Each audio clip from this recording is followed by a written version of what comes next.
Liturgia para hoy lunes 18 de marzo.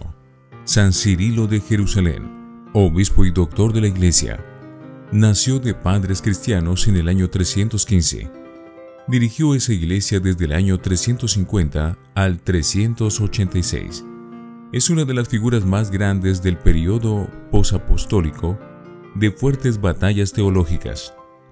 Luego de algunas herejías que no causaron graves heridas, como el arrianismo y el nestorianismo en los siglos IV y V, que frenó la evangelización a los paganos y suscitó grandes figuras de pastores, teólogos, predicadores y escritores que con sus obras, catequesis y homilías expusieron claramente la fe y la doctrina cristiana, haciéndola más viva.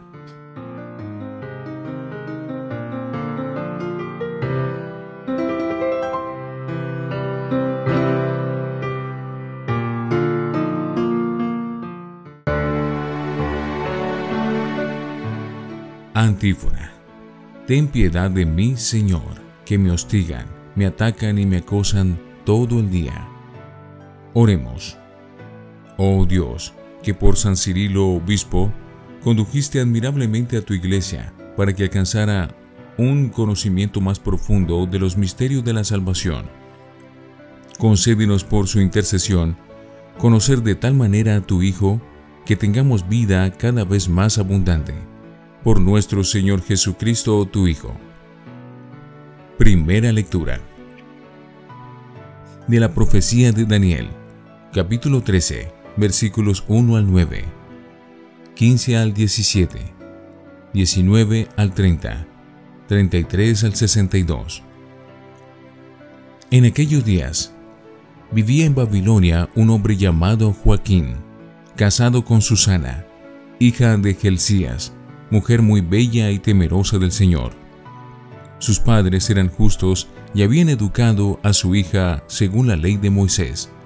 Joaquín era muy rico y tenía un jardín junto a su casa. Y como era el más respetado de todos, los judíos solían reunirse allí. Aquel año fueron designados jueces dos ancianos del pueblo, de esos que el Señor denuncia diciendo: en Babilonia la maldad ha brotado de los viejos jueces, que pasan por guía del pueblo. Solían ir a casa de Joaquín, y los que tenían pleitos que resolver acudían a ellos. A mediodía, cuando la gente se marchaba, Susana salía a pasear por el jardín de su marido. Los dos ancianos la veían a diario, cuando salía a pasear, y sintieron deseo de ella. Pervirtieron sus pensamientos y desviaron los ojos para no mirar al cielo, ni acordarse de sus justas leyes. Sucedió que, mientras aguardaban ellos el día conveniente, salió ella como los 3 días anteriores sola, con 2 criadas, y tuvo gana de bañarse en el jardín, porque hacía mucho calor. No había allí nadie, excepto los 2 ancianos escondidos y acechándola.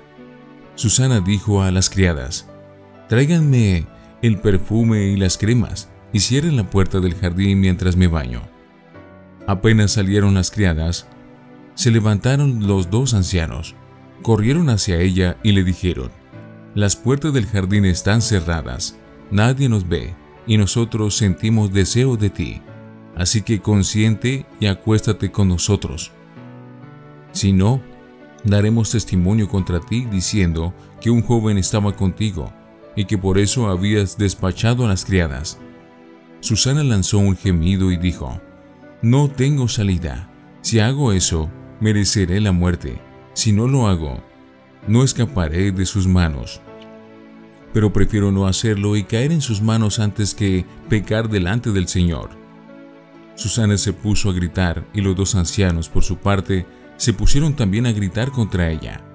Uno de ellos fue corriendo y abrió la puerta del jardín. Al oír los gritos en el jardín, la servidumbre vino corriendo por la puerta lateral a ver qué le había pasado.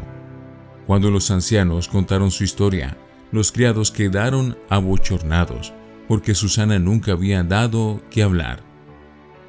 Al día siguiente, cuando la gente vino a casa de Joaquín, su marido, vinieron también los dos ancianos con el propósito criminal de hacer morir a Susana.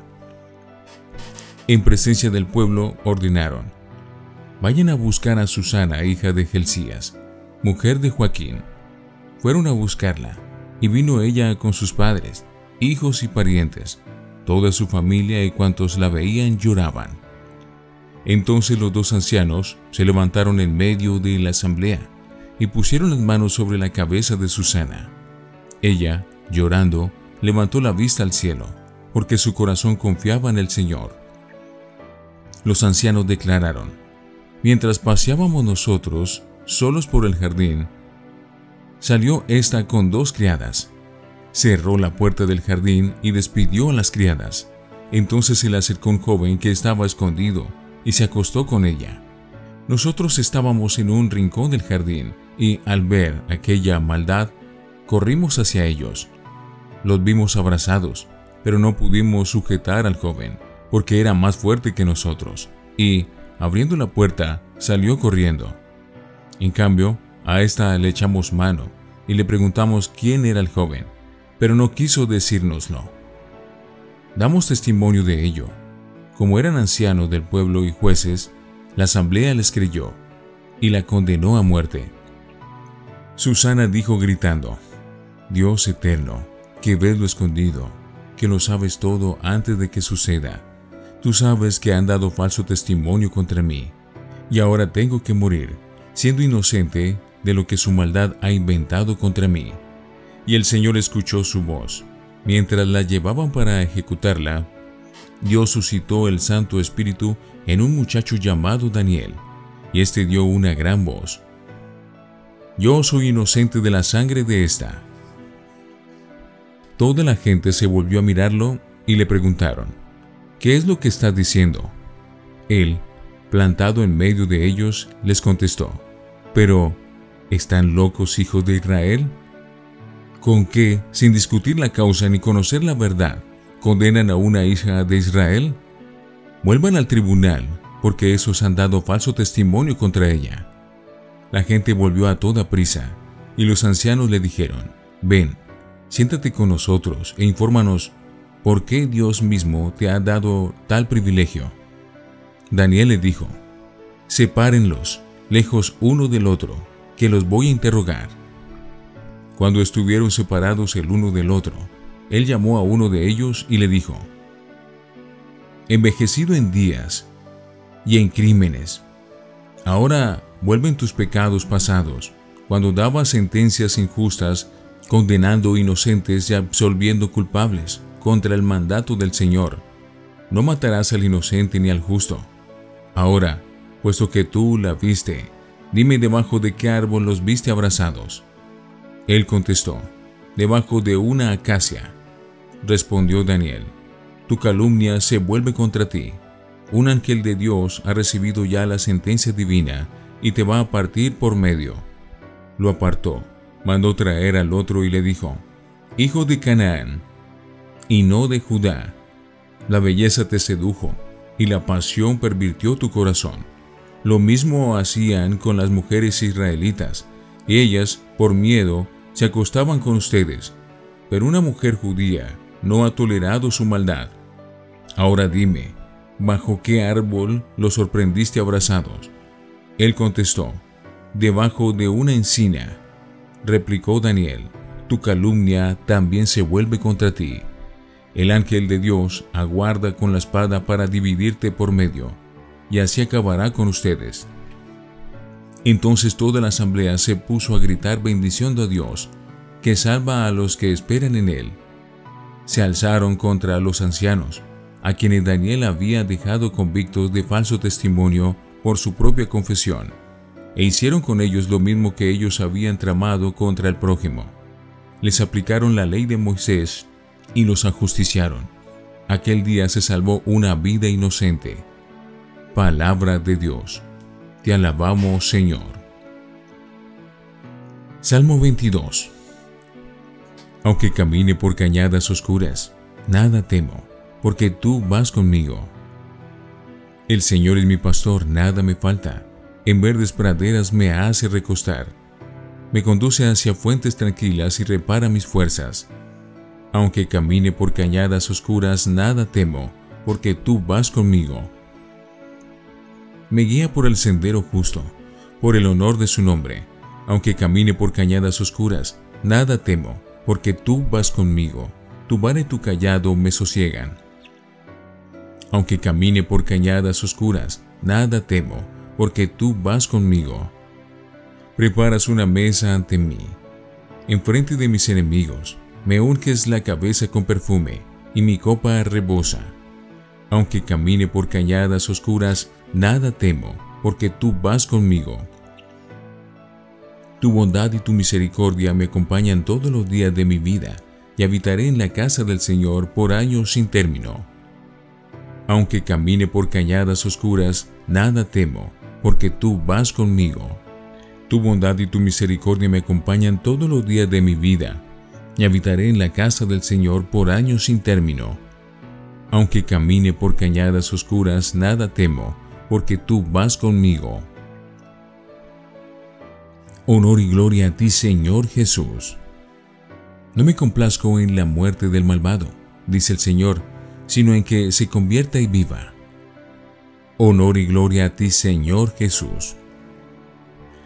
Del Santo Evangelio según San Juan, capítulo 8, versículos 1 al 11. En aquel tiempo, Jesús se retiró al monte de los olivos. Al amanecer, se presentó de nuevo en el templo, y todo el pueblo acudía a él, y sentándose les enseñaba. Los escribas y los fariseos le traen una mujer sorprendida en adulterio, y colocándola en medio, le dijeron: Maestro, esta mujer ha sido sorprendida en flagrante adulterio. La ley de Moisés nos manda apedrear a las adúlteras. ¿Tú qué dices? Le preguntaban esto para comprometerlo y poder acusarlo, pero Jesús, inclinándose, escribía con el dedo en el suelo. Como insistían en preguntarle, se incorporó y le dijo: El que esté sin pecado, que tire la primera piedra. E inclinándose otra vez, siguió escribiendo. Ellos, al oírlo, se fueron escabullendo uno a uno, empezando por los más viejos, y quedó solo Jesús con la mujer en medio, que seguía allí delante. Jesús se incorporó y le preguntó: Mujer, ¿dónde están tus acusadores? ¿Ninguno te ha condenado?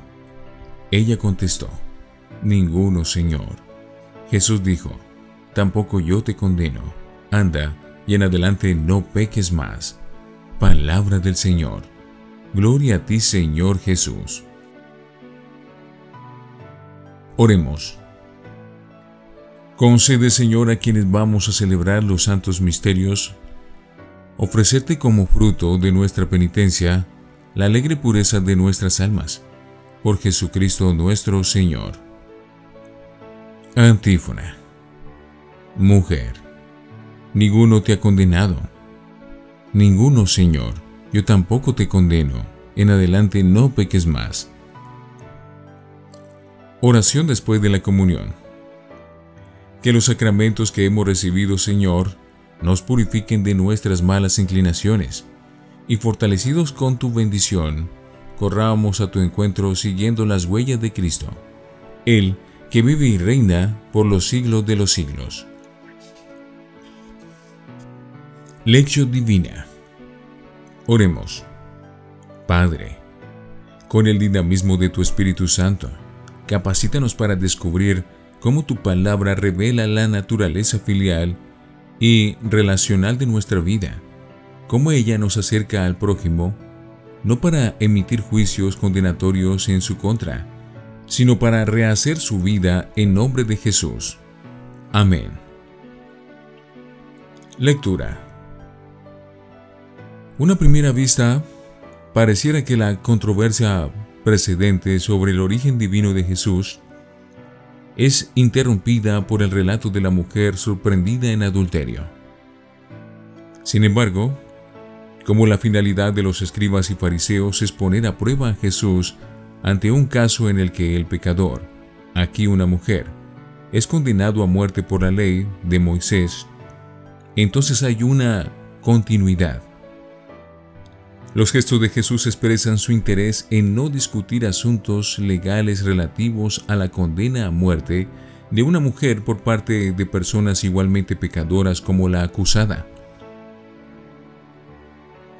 La respuesta de Jesús es sorprendente e inesperada para sus interlocutores. Ellos sabían que el testigo de una acción contraria a la ley debía ser el primero en extender la mano contra el acusado a la hora de aplicar la pena de muerte, la lapidación en este caso. Pero Jesús dice que esa función la tiene no el testigo, sino el que esté libre de pecado. Se puede observar aquí una norma moral universal que indicaría que nadie puede acusar a otro por el hecho de que nadie está libre de pecado, o lo que es lo mismo, porque todos son pecadores. La reacción no se hizo esperar. El examen de conciencia surtió su efecto en los acusadores férreamente amparados en la ley de Moisés.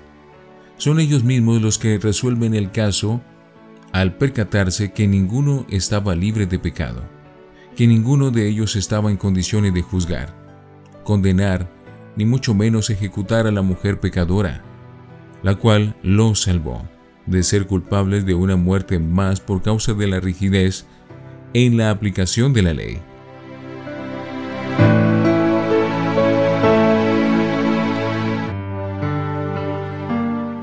Para meditar. La Cuaresma nos desafía a comprender que el sufrimiento padecido a causa del pecado es un signo de la dura realidad de ser humano condicionada por el entorno de un mundo religioso centrado en el cumplimiento de la ley. Porque lo auténticamente cristiano es la lucha por la superación del dolor y el compromiso en sanar la ruptura personal y comunitaria que causa el pecado.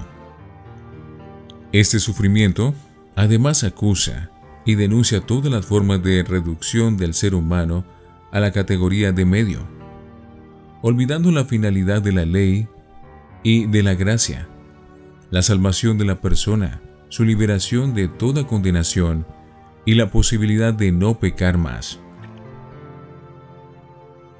El amor que nace de la verdad de una vida que no teme mantenerse en pie ante Jesús y reconocer que ha pecado y escuchar que es libre de todo juicio y condena, unifica la totalidad de la persona y la convierte en luz, en una vida plena y libre de pecado.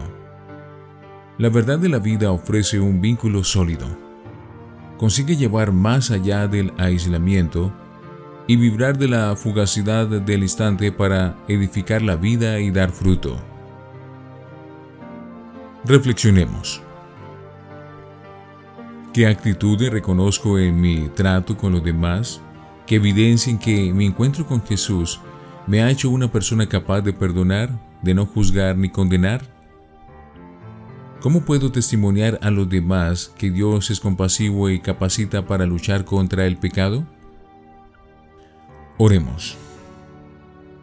Padre, reconozco que no pertenezco a la lista de los que están libres de pecado, que si acaso puedo tomar una piedra entre mis manos, no es para lanzarla contra mi prójimo, sino para darme golpes de pecho y luego tirarla al piso para construir una muralla que proteja al pecador de mis juicios.